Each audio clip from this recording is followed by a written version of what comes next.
Am y cyflwyniad yna, Rosemary dechrau poeni, oedd ei well i ni fynd adre nawr. Mae Eros wedi gweud y cyfan o'n ni'n mynd i weid. Beth bynnag. Diolch yn fawr iawn am y cyflwyniad yna. A mae lot o bethau oedd ni wedi ysgrifennu lawr, wedi cael ei ddweud, so rhaid mi ail adrodd gormod. Ond beth bynnag, lle ddim yn ei gael lawer o speech, bach o sylwadau, mae Rosemary a fyny wedi rhoi at ei gilydd i chi, y praw yma. Oedd y ddau o'n i'n teimlo bod rhaid i ni dderbyn y gwahoddiad pan ddath e, oherwydd y cysylltiad ni a Cwman a cysylltiad ni hefyd yn wedig o Dani yn gofyn i ni. A mae Dani wedi bod yn ffrind arbennig os blynyddoedd mawr ac o'n i'n teimlo, wel, well derbyn, ynta fe. Fel wedodd Eros, mae cysylltiad ni'n mynd ôl rhyw dros hanner mlynedd a gweud gwir 52 o flynyddoedd pan mae'n ni dod i Cwman. Ac ar ôl ni i briodi, a y ddau o'n i fyw i Aberystwyth gyda'i gyd. O'n i'n neud rhyw bach o waith ymchwil a Rosemary'n gweithio'r yn adran y methyddiaeth.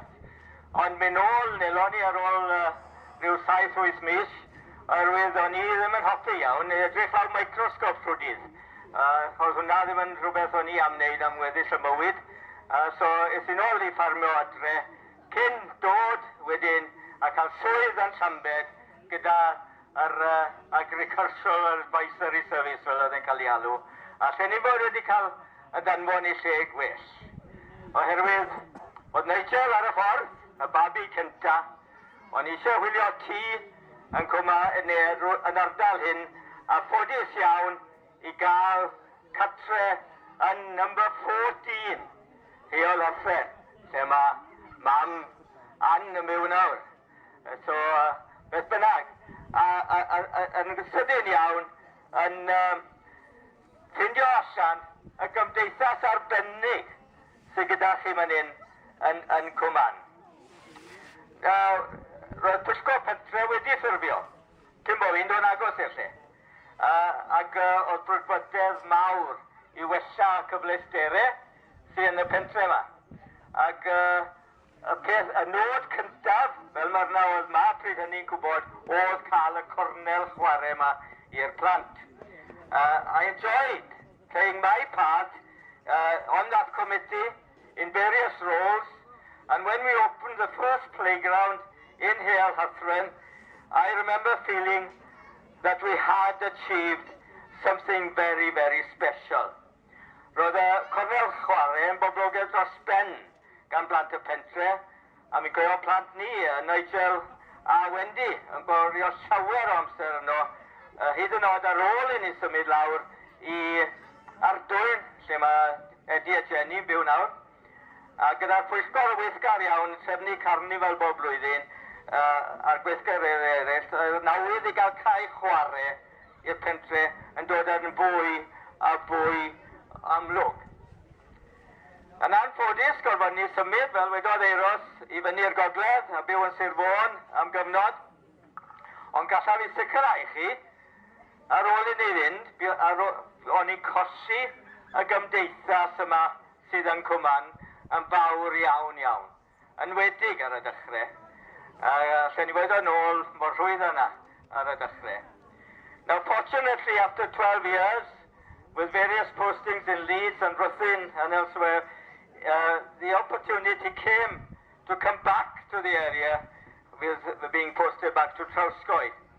And although we were not able to find a suitable place to live back in Cwman at the time, we did find a location in Forest Road where in fact we can keep a watchful eye on everything that goes on in Cwman. Ac ni yn gallu gwneud ni, of course mae cysylltiad ni'n dal yn gryf oherwydd bod ni'n dal i ddod i Bethel fan hyn ac yn y côr Cwman. Nawr mae'r erbyn hyn, erbyn bod ni yn ardal o'n i'n dod nôl, oedd y freuddwyd o gael y cae chwarae i'r pentre yn cael ei gwireddu. Ac wedyn wrth gwrs adeiladwyd y pafiliwn yma ni'n aros wrtho ar hyn o bryd. Wel, na gewidaethoch chi, da iawn chi. Bob un ohonoch chi oedd yn gysylltiedig a'r pwyllgor ar ardal i wneud lle mor bendigedig i'r pentre gael cyfle i gynnal bob fath o weithgareddau sydd wrth gwrs yn help mawr i gynnal y gymdeithas. Mae llongyfarchiadau mawr yn deilwng i bwyllgor y pentre, a mae weledigaeth hefyd o ail ddechrau digwyddiad oedd heb i gynnal oddi ar 1992. A wrth gwrs yn cyfeirio at y ffair yma, ffair ram, ail ddechreuwyd yn 1990. Now it's very important to hold events like this pair here today. It gives the opportunity for children and adults alike to demonstrate their skill at a local level, whether it's in painting, in photography, cooking, handicrafts, growing fruit and veg, or flowers, or in sheep husbandry. Now, as well as being interested at local level, it does help to build confidence and hopefully lead to competing at a higher level. I'r plant yn enwedig fi'n teimlo, ydych chi'n cael bathodyn coch, neu carden coch. Wel, mae rhoi hwp i fynd ymlaen, a gobeithio yn y dyfodol, cymryd rhan mewn sioe lawer fwy, a bosib even yn y Royal Welsh. Nawr, mae rhaid dechrau rhywle yn ose. Mae'n dda hefyd bod chi'n agored i gael adrannau newydd, gwahanol yn y sioe yma, ac mae'r vintage, yr ddangosfa vintage, yn arbennig iawn ac yn werth i gweld. Nawr, fi'n gwybod bod rhai o chi aelod o'r pwyllgor wedi bod yn clwm ar ffair o'r dechrau. A na gi wedaethoch chi, da iawn chi, gallwch fod yn prowd iawn o'r gwaith, a diolch i chi rhai o'r ieuenctid sy'n nawr yn dechrau cymryd bach o ddiddordeb hefyd. A gobeithio llawer mwy o'r ieuenctid, y to nesaf fel ma'n gweud, yn fodlon rhoi help llaw a cymryd dros ar y wennau yn eich tro. I wneud sylw bod y ffair yma ar y gweithgareddau eraill yn y pentre yn cael ei cynnal am blynyddoedd i ddod. Mae'n cynnal diwylliant cefn gwlad mewn cyfnod lle mae gymaint o bethau eraill yn tynnu sylw pobl. It's important that we keep events like this going in our localities, and it helps so much to maintain the inclusive society. It's also very pleasing that this committee are prepared to share some of the profits each year for different charities. And this year, of course, is the West Wales Prostate Cancer Support Group. A very, very worthy cause, with so many men now suffering from prostate cancer as we live longer. And we know in this particular area of many who have suffered, and it's wonderful that you as a committee have decided to support this particular charity this year.